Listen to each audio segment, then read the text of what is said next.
Welcome to today's session of the 360 Man Mentorship Program.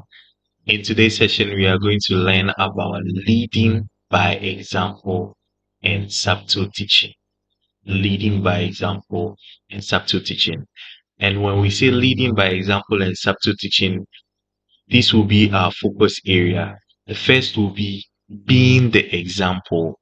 Being the example, what you want people to be, you first being it, so that people will learn from you and then also uh, be what you want them to be. So that is one thing, being the example. And the second thing we will be looking at is leading by subtle teaching, subtly teaching people, because we live in a society where people will not like to be taught. People will not like to be ordered around. People would like to do things on their own, with their intuition, with their intrinsic abilities, and then take all the credits to themselves and not to the efforts of other people coming in to support in any way. So we'll be learning on being the example in forms of your leadership, and then also leading by subtle teaching. And the goal of this is to help you in your social interactions with people, in your social relationship. So let's explore what leading by example means today. And we'll start by looking at a focal text of scripture. We'll start by looking at a focal text of scripture. This was by Peter. He talks about the characteristics of a good leader. So when we read First Peter chapter 5, verses 3, that's the focus, the focal verse for today. It reads, don't lord it over others. And here Peter was talking about leadership. When you start reading from the verse 2 coming downwards, we realize that he starts talking about who a leader in the church setting or in the context of a church should be. So that is the background to this text of scripture. He says that the elders in church or the leaders, they should not lord it over others. This is the New Living Translation. They should not lord it over other people that have been assigned to their care, but they should lead them by their own good example. So you would hear preachers say that some people say that do what I teach, or do what I say and not what I do. In this, Peter is admonishing us that as a leader or as an elder in church, to be qualified as a good elder in the church, you need to be one whose life is worthy of emulation. So we are just using this as a theme to understand what leading by example means. So Peter describes the qualities of a good leader or an elder in that particular context as one who is able to realize that the people that they are in charge of, they are God's flock and not theirs. How does this apply to you in your social relationship? You need to understand that the people that are brought to your care, either as a manager of either as a manager of an institution or as a leader in any form of workspace, know that the people are not your people. They are for the organization. In terms of the corporate setting, they are for the organization. They are not your people. You will not carry them away when you leave the organization. You will not carry them away when you retire. So you need to understand that the people you are leading are for the organization in terms of the corporate setting, because you've talked about the young man at work. So whatever space you find yourself, see the people as such. Then the second thing is that lead out of eagerness to serve, not out of obligation. You must see leadership as a means of serving others and not something you're obliged to do. See that as a privilege to be able to offer service to people. And by that, God will exalt you wherever you find yourself. If it's even in the corporate space and you see your leadership as a means to serve those who are under you, or those um, who are your subordinates, I tell you, these people would even respect you the more. So see leadership as a means to serve and not an obligation. The third thing is that leaders or elders in the church, according to Peter's characteristics of a good elder, they should be concerned for what they can give and not what they can get. So your concern as a leader should be what you can offer the people you are leading. Your concern as a leader should be what you can offer your subordinates. Your concern as a leader in the organization should be what you can give to the organization and not what you can take from the organization.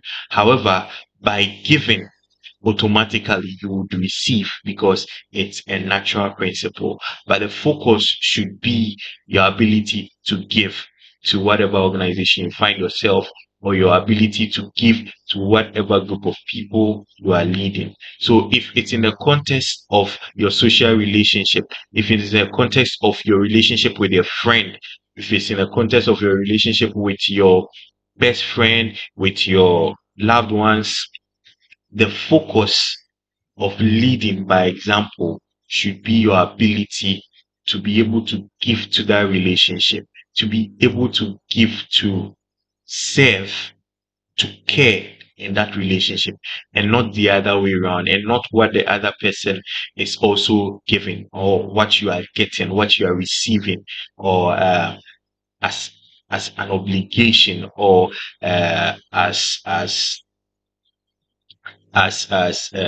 means of getting something in the future.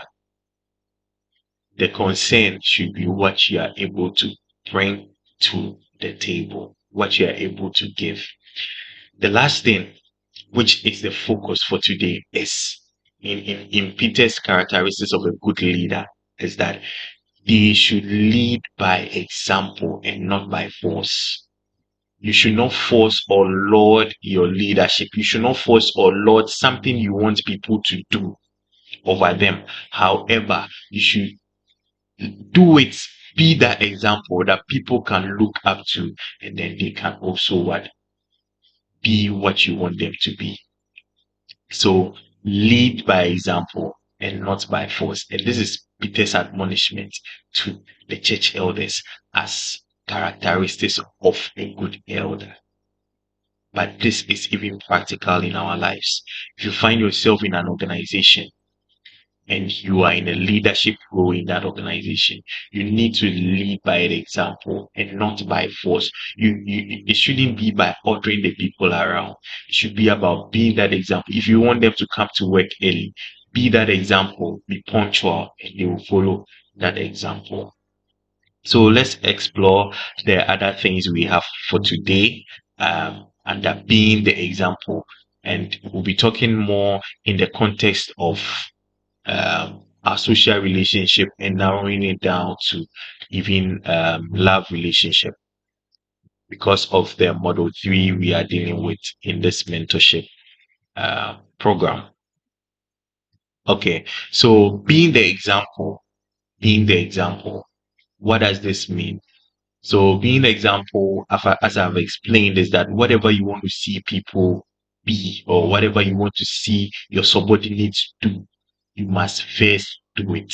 So in your social relationship, in how you relate with other people, whatever you want others to be, start by being that.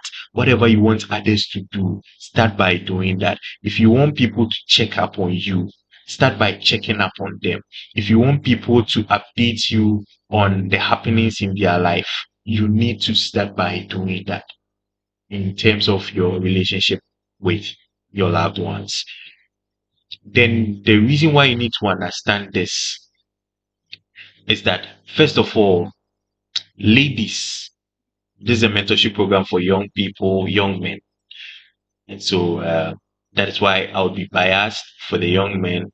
However, now this is public on my YouTube, so I'm trying to bring some balance so that it benefits all people that follow this channel. So ladies at a stage in their life, okay, look up to men or look up to the significant people in their lives for counsel, for decision making. And then this thing is very common with many ladies, even though it's not exclusive for all.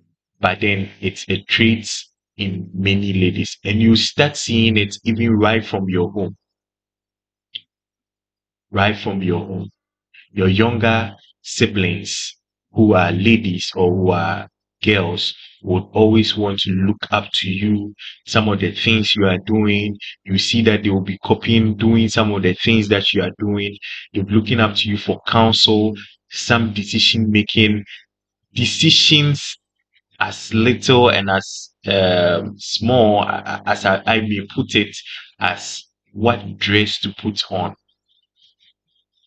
what color of dress they must choose, what color of shoe they must choose to fit their their dress. All of these are things that you would see many of our younger siblings ask us to do for us, to help us decide, to help them decide on things as such. Yeah. Even though they might involve you in making decisions as such, you'd realize that they will not like to be ordered around or taught what they need to do. Even with your younger female siblings, they will not like to be ordered around that don't wear this, don't do that until they have voluntarily asked you, what do you think fits for this occasion? But as I have said, this is not exclusive for all, but majority of them, you realize that you will not like to be ordered. Don't wear this, don't do that. So this same thing applies when you graduate from dealing with your siblings at home to dealing with somebody's siblings or someone's daughter or someone of a different background or training as you rather than what you have had. So you must, as the man or as the young man, lead them to the place where they would always want to willingly learn or willingly do the things themselves. If you want them to be courteous, to be polite in their speech with people, start by being that example. Start by being courteous and polite in your speech to them. And you're speaking to other people they see you communicate with, and they will learn it subtly. If you want them to be decent in their dressing, start by you, as even the male, being decent in your dressing. If you want them to check up on you, must start by being that example. Check up on them. And this applies to you as a leader also in the corporate space. If you want to have a certain good relationship or rapport with your team members, you want them to check up on you from time to time, you need to start by being that example. If you want them to be proactive and not reactive, you need to show signs of proactiveness as a leader and not only being reactive when you are faced with issues. If you want them to plan for their lives or plan for projects that you are working on as a team, you need as a leader to be one that plans ahead, plans with your team, and by that you are being that example that they can look up to. And I have practical testimonies of this. The people that I have worked with or closely collaborated with on projects would realize that I like to. I've mentioned this in our first model on self-discovery. I'm the ISTJ kind of personality. I like to plan. And so you would realize that the people that I've worked with in certain teams and on projects, somehow even on this call, will tell you I would normally plan write down the plan. Some of the times I would even do the plan with them. And this helps such people to also plan their day and their lives. So any national service personnel I've worked with, any intern I've worked with, has somehow imbibed this culture of planning. There's no single week in my lab that I work without a plan. It does not mean that I'm not working under people. I am also subject to authorities. I'm subject to authorities, sorry. However, I also have a plan, and this plan goes down to the people I work with, my team members, and they are able to follow through with me. And they are also able to plan their days or their time schedule out of the plan I give them, normally even ahead of the week. So if you've been following this mentorship program, I have shown in one of the sessions how to plan your day with a simple Google Calendar or with a diary, with a journal, whatever you works best with you. I have tutorials here that teach on how to plan or schedule activities with Google Calendar. And I effectively use this, especially in my workspace, in my lab. I work with students, and sometimes it's very difficult for students to plan their day because, uh, you plan your day and then before you realize you are informed of an upcoming quiz or an exam, and so you need to put in so much effort in learning and preparing for such a quiz or an exam. So if you are not mindful or careful, it disrupts how you've planned your day. And so I make sure that I put in these measures so that people who I have to supervise or ensure that they work on their projects are within time schedule. So they come when they are scheduled to have their activities in the lab. And once they miss the schedule, they will need to reschedule. And that can take some extra time. And so when you have such a plan there, it helps to even reduce stress. I think I've dealt with planning in one of the sessions. I will not go so much into planning, but just to emphasize that if you want to have that example of people who plan their lives, you must be that example of the planner so that the people you closely work with or collaborate with or you relate to or you relate with will also start to plan.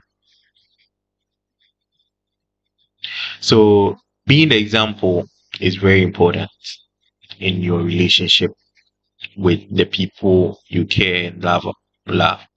So it's a role you should be very intentional about in your relationship stage, in your courtship, in whatever stage you term it, so that it serves as a training platform for you to grow into a father over a house in the future. Because in the future, you'll be a leader not just over your life, but a leader over a house. And so you need to be able to be that example that the people in the house can look up to. You need to be that model father that your sons can look up to. You need to be that model mother. Sorry, we are dealing with young men here, but I'm talking about mother. You need to be that model mother that your daughters can look up to, and even that model mother that your sons can look up to, so that they can know how to relate with the opposite gender. Whatever you want to see her do, whatever you want to see the people you care and love do, you must do it. You must be it so that they can learn from your example. Now, on subtle ways of teaching, subtle ways that we can teach people aside being the example. So, here I'm going to talk about a number of ways that we can teach people to be what we want them to be or to do what we want them to do without explicitly stating it, because we have established earlier that people will not like to be ordered around, or sometimes will not like to be told the fact emphatically or explicitly, depending on the situation, especially when it has to do with correction. Okay, so the first thing is modeling behavior. That's exactly what we have talked about in the previous uh, point, that is being the example. So instead of telling someone to be punctual at a place of work, or to be punctual at anything, you have to show the sign of punctuality. Instead of telling someone to plan their lives, you have to start by planning your life. And even in some cases, you can go to the extent of sharing the plan with them, sharing a template with them so that they can follow through and then also plan their own lives or do their own plans like you have done. So that is with the modeling behavior. I will not explain further because it's simply what I've talked about all this while by being the example. The next is through the act of storytelling. Through the act of storytelling. So if you want to communicate a certain moral value, for example, you want to communicate the moral value of truthfulness, or letting your yes be yes and your no be no. You can share it in a story form, a story of how someone's faithfulness or truthfulness led to a promotion somewhere, or how it delivered the person from an impending danger or something of a sort. Then as you are sharing that story, you draw out the key lessons that you want to impart to whoever you are communicating that story to. So a typical example, if you are in a team working as a team, and you are the team lead, you want to explain the or impart the attitude of collaborative working or collaborative behavior amongst your team members. You can share a success story of how you collaborated with someone on a project and it went so well because of the right attitudes that you put into the project. So that is with the act of storytelling. In that case, you take out the person's personality from the story. You are just sharing what you want to communicate, but with different uh, personalities or figures. And in some cases, it could even be abstract. It could be your own story, fictional stories, just so that you'll be able to communicate certain morals. If you want to talk about someone's way of dressing, we can talk about a story of how an indecent dressing led to certain consequence. And then by so doing, you draw out the moral lessons so that whoever you are communicating to can pick up that lessons, learn them for their lives. Another way of subtle teaching is by asking questions, is by asking questions. So in this, you want to cause the other person to reflect, to think about the possible response. And when you ask such questions, you cause people to reason or think through things. You can ask open-ended questions, and then as they reflect more and more about the question that you have asked, it will help them to know what they ought to do and what not to do. They will draw their own lessons from the response. Sometimes they might not even give you the response, but they would have thought deeply about the question that you ask. So it prompts a reflective way of thinking. For example, you ask the question, what do you think would have happened if we tried this approach on this project? What do you think would have happened if I decided not to check up on you today? What do you think would have happened if I decided not to return your calls? What do you think would have happened if I decided to ignore your text messages? So when you ask such questions, you put the person in a position to reflect, if it were to be them, how they would have felt, and then they begin to now act. in a manner that you want them to act or be. Another way of subtle teaching is by providing choices. It's by providing choices. So in this, you just want to offer options rather than directives. I have mentioned earlier that your younger siblings or female siblings may come to you. What do you make of this dress? You think is fit for this occasion? What color of shoe or what watch or what jewelry should I match up with this kind of dressing for this occasion? So in such a case, you may not want to uh, choose one thing for them, but then you offer um, options so that they can choose from one.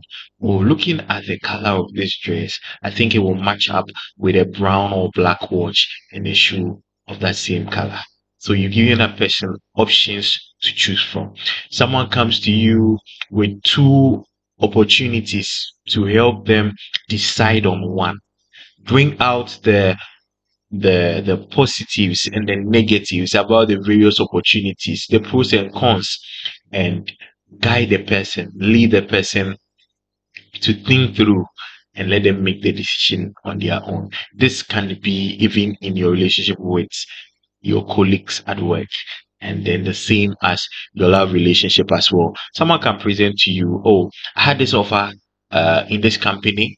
It's giving me this X amount of money, but I need to work um, all throughout the week, Monday to Sunday, and I have maybe two of these in the week and things like that. And you think that the person's role also in certain areas, maybe in church or in other, might be affected. And that may take a toll on the person's spiritual development, because as a wholesome person, 360 man, there's a spirit part of your life as well. So if you think that opportunity may impact that aspect of their life, and that other opportunity that may not be paying that same X amount of money, but X minus one amount of money, can give them that luxury of time to also have other parts of their life in balance. You present the pros and cons to them and then lead them or guide them to make a decision on their own. You don't choose and decide on such matters for people, because whenever there is a consequence out of the decision that you have made, they now tend to hold you responsible for the decision they took. And you don't want to be in that position. So always offer options rather than directives. Another subtle way of teaching or communicating what you want people to be or do is by highlighting consequences. So I mentioned that a bit of that in the asking questions. So you have presented options, sorry, in providing or offering options. So you've offered the options. The consequences may be that taking up this role in that work that is giving you X amount of money will affect your spiritual growth, will affect your social growth, because you will not have any community of friends who will be there for you. It will just be about work. So I think you can look at the consequence, weigh that in comparison to the other opportunity giving you X minus one amount of money. So highlighting the consequences, discussing the potential outcomes, potential effects of things, then leaving the people or the person to make their own decision can be another subtle way that we can teach people. The next thing is by guided exploration encouraging guided exploration, and emphasis on the word guided, because sometimes we leave people to explore without any form of guide and then they go even wayward.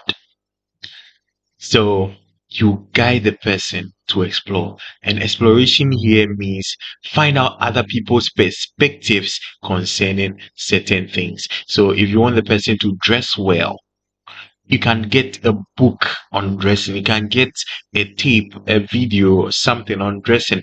Give it to the person. You are guiding the person to explore. You don't force the person to go and watch the video or go and read the book. It's just a gift to the person. Once in a while in your conversation, you can chip it in.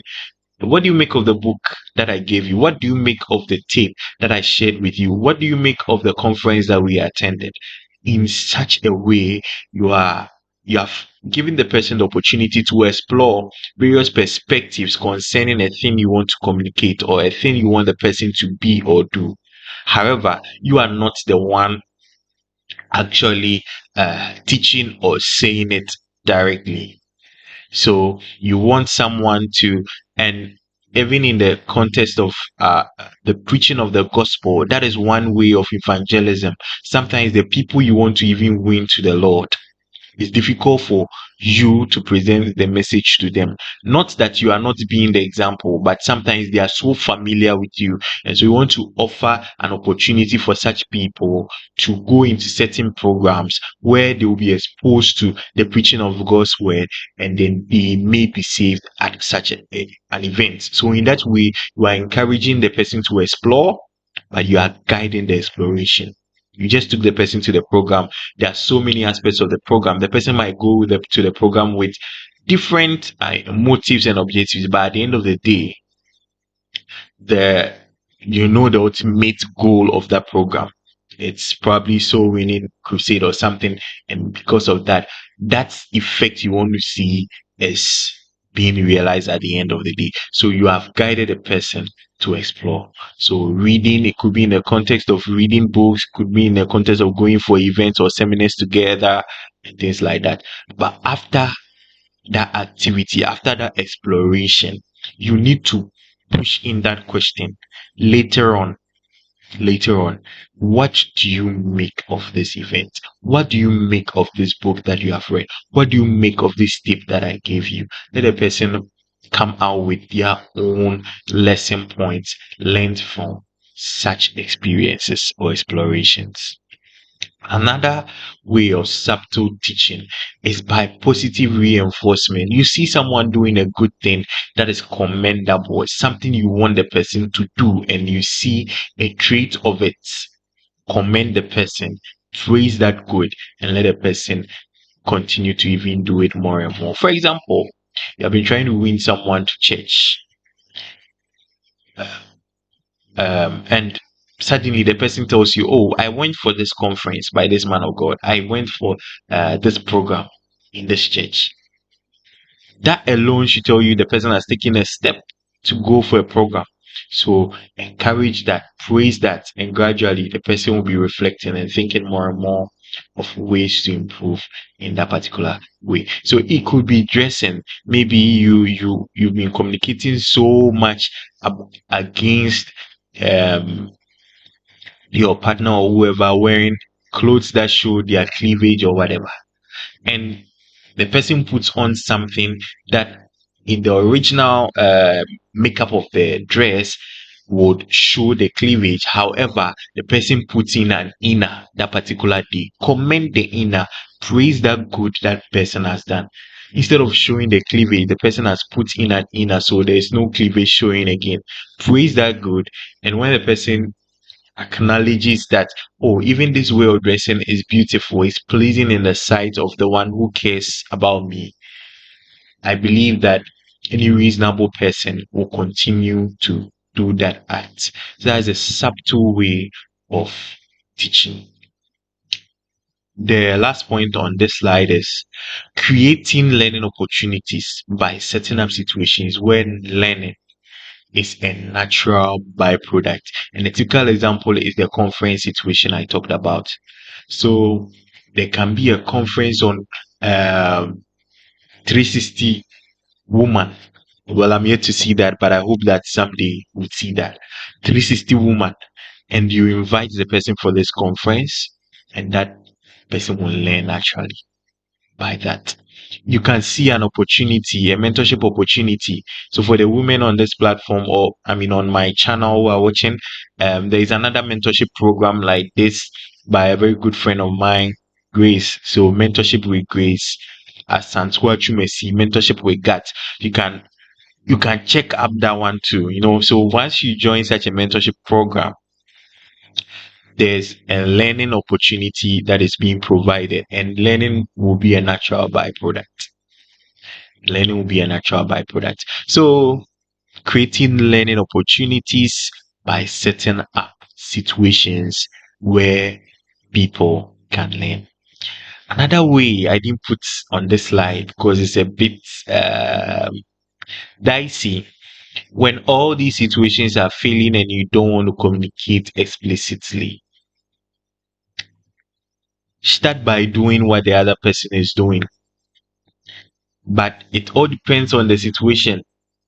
Some things are very bad. You have a colleague who smokes. You don't want a person to smoke. So why should you go enjoy smoking? But then someone is bringing up an attitude that is not so good, and your relation with the person probably has not reflected on that. So you can just communicate so that the person would think and reason through. If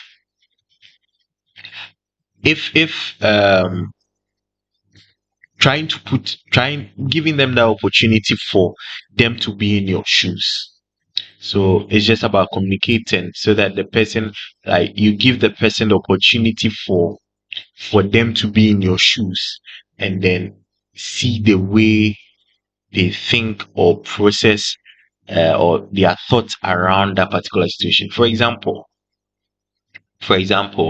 um, you relate with someone, the person does not check up on you. You're always doing the checking up. You're always doing the checking up. That's what I'm saying. It depends on the situation. So in such a situation, you can apply this.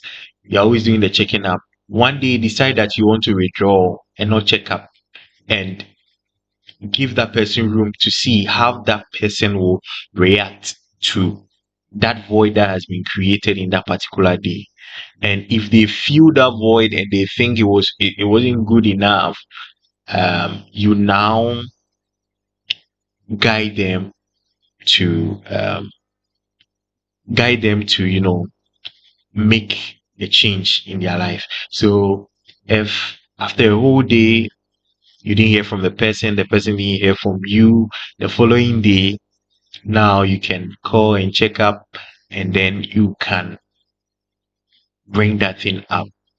How did you feel when you didn't hear from me that whole day? How did you feel when there was no form of communication for one whole day? And then now you can subtly explain that communication is a two-way affair, and then everyone at the other side can always initiate the communication. So these are subtle ways that we can teach people what we want them to do or what we want them to be, without stating it explicitly that, hey, dress well, don't show your cleavage, do this, don't do that. It can be taught subtly, because sometimes when you go about saying this, saying that, it feels like you are ordering people around, and then they they tend to feel offended. However, occasions also present themselves for you to communicate certain things explicitly. In such cases, always start by praising the people or the person for the good they have done, and bring in the critique gradually, and then you can communicate your point without offending the person. You can communicate, especially when you are dealing with people who are teachable in a team, in your relationship, whatever. You can now bring out the points very well. But you don't go about talking about everything or dream people around about everything. You should find a subtle way of communicating it. And that helps in your relationship with people. So, in conclusion, leading by example and subtle teaching, or teaching subtly, it's all about your ability to inspire people rather than instructing them. It's all about your ability to what? To inspire people so that they can process things themselves and reason and do things themselves rather than instructing them. And Peter says in First Peter chapter 5, verse 2 to 5, what we read at the earlier point in this session today, that we should lead by example. So leading by example is inspiring people. Whatever space you find yourself watching this video, in your leadership role, leading God's people, leading a team of people in the corporate setting, leading in any space you find yourself, or relating to your beloved, whatever, try as much as possible to lead by inspiring rather than instructing. This is different from relating to your children. When you are relating to your children, you are supposed to instruct them. It's a responsibility, it's an obligation to teach them the way to go so that they will not depart from it. So there is a place for instruction there. But in relating socially to people, especially in corporate setting and in love relationships that are not yet fully um, ordained as marriage, you cannot be instructing people all around every now and then. Occasionally, some instructions may come, but always look and try and stand at the point of inspiration rather than instruction. When all forms of inspiration, especially the ways that have been listed in our previous slide and the previous explanation, you've exhausted all these options and you are still not seeing the change, then it calls for you to instruct, to communicate it explicitly. And if you are not seeing the change, it is yours to make the decision. If it borders so much on um, things that will affect your future and things like that, no one would advise you to keep staying or hanging around in such a relationship. So look at the ways for inspiring people rather than instructing them. Then the second thing is leading by example. Is about getting people to learn and grow rather than forcing change. Change is a difficult thing. Change is a difficult thing everywhere, in every space. Change is very difficult. So it's always good that you guide people to learn and grow.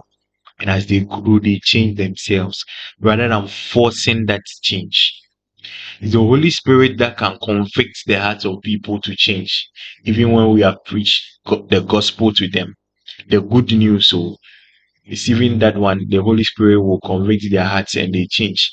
So when you want to change a character or when you want to change something about someone, try and inspire them to learn and grow, guide them to learn and grow and change themselves.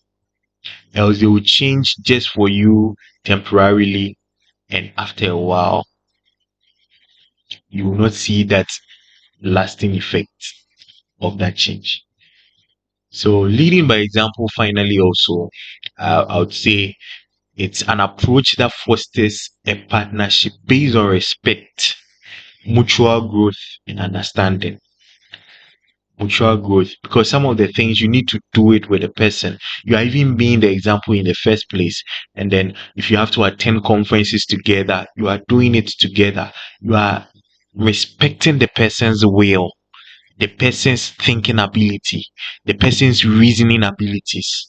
So that's respect. And you're also giving a room for you to understand the person's perspective, why the person is doing the things they are doing. Give room for such an understanding. So leading by example and subtle teaching will help you foster a very good relationship socially, in a corporate setting, and in your love relationships as well. Thank you very much. If there are any questions, you can bring it up. Those who are watching the videos on YouTube, you can share your questions in the comment section. If there are any further inputs you also want to share or make, if there is something you think if there is a way you think we can subtly teach people or lead people, you can also drop that in the comment section. Thank you very much for joining today's session. I hope that you have been blessed. See you again next week as we wrap up.